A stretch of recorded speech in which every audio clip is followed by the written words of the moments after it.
अस्सलाम वालेकुम my to family. क्या हाल है सबके। आई होप कि आप सब खैरियत से होंगे, ठीक ठाक होंगे।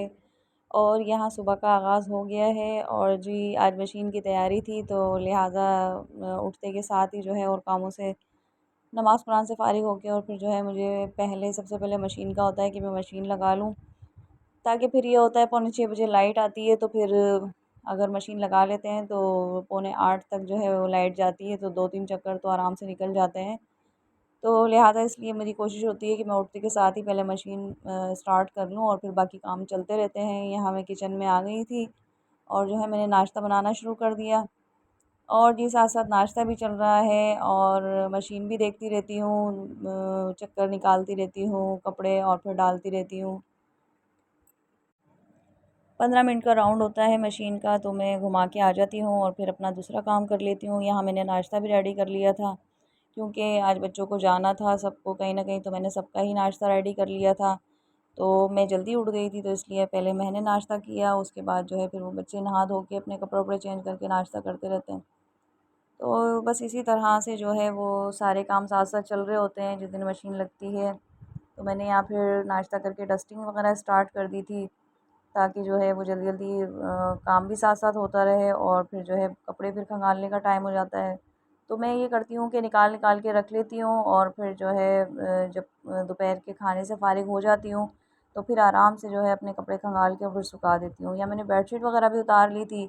तो फिर ये जो आपको नज़र आ रहा है ये वाटर प्रूफ कवर है, ये मैंने दराज से ऑर्डर किया था। बहुत अच्छा है ये, कि जिनके बच्चे सुसु वगैरह करते हैं उनके लिए तो ये बहुत अच्छा है। मेरे तो ऐसे अभी बच्चे नहीं हैं, बट ये कि मैंने सिर्फ जो डस्टिंग की वजह से इस तरह का कवर लिया कि डस्ट वगैरह ना आए, बेड जो है वो महफूज रहे, सेफ्टी रहे बेड की, मैट्रेस की। तो इसलिए मैंने ये कवर यूज़ किया था, मंगवाया था। अच्छी चीज़ है, इसको धो भी लेते हैं तो कोई फ़र्क नहीं पड़ता। मैं इसको धो लेती हूँ कुछ टाइम के बाद, तो साफ़ हो जाता है, मिट्टी वगैरह सब धुल जाती है। तो यहाँ माया का पेपर था आज, टेक्निकल कॉलेज का, तो उसके कपड़े ख़त्म हो गए थे, सारे ही बगैर धुले पड़े थे। तो फिर जो है उसने मुझे एक नया सूट निकाल के दिया, मम्मा ये मुझे इस्त्री कर दें। तो फिर मैंने जो है वो प्रेस किया। तो नहीं तो मैं सारे कपड़े, आपको तो पता है मैं बताती हूँ आपको व्लॉग्स में कि मैं सारे प्रेस करके रखती हूँ, पर जो है आज कपड़े ख़त्म हो गए थे, सारे ही बगैर धुले हो गए थे। तो इसलिए मशीन भी लगाई हुई थी, तो साथ साथ इस्त्री भी हो रही थी। तो जी यहाँ से जो है मैं इस्त्री फ़ारिग करके जो है अपना सफाई वगैरह से भी फ़ारिग हो गई थी। झाड़ू पोछा वगैरह भी कर लिया था, तो पता चला कि गेस्ट आ गए हैं, तो जी कपड़े तो फिर साइड पे रह गए और जी उनकी तैयारी में लग गए कि खाना वगैरह क्या बनाना है। तो आधे ही कपड़े मैंने मशीन में से निकाले थे, तो फिर जो है वो मैं खाने वाने की तैयारी में लग गई नाश्ते से फ़ारिग होके।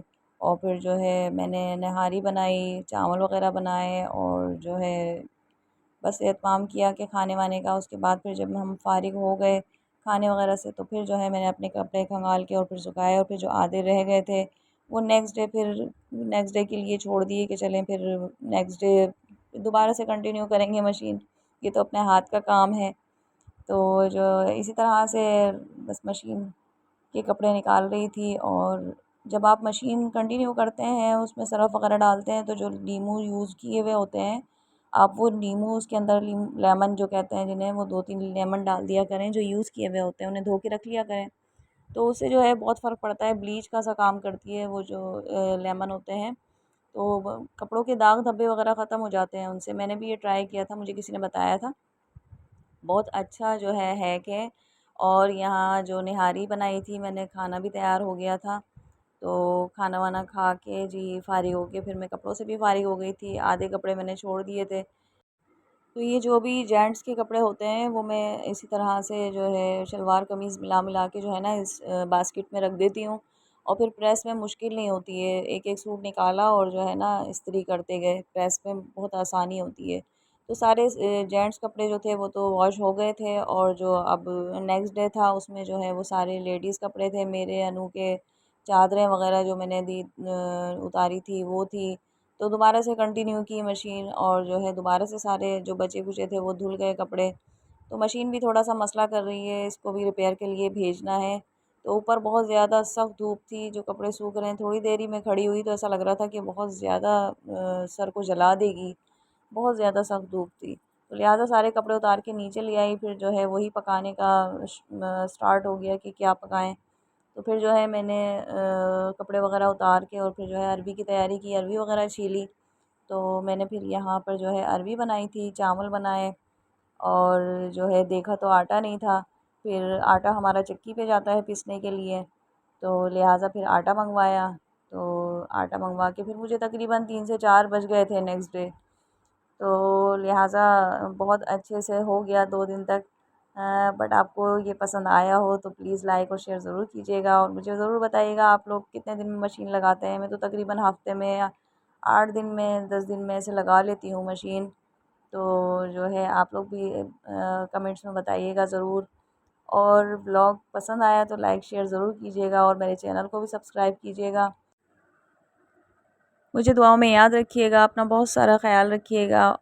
फिर मिलेंगे नेक्स्ट वीडियो में नए व्लॉग के साथ। यहाँ आटा भी आ गया था और ये जौ का दलिया था, जो कि बहुत अच्छा बनता है। फिर मिलेंगे नेक्स्ट वीडियो में, बना के दिखाऊंगी। अल्लाह हाफ़िज़।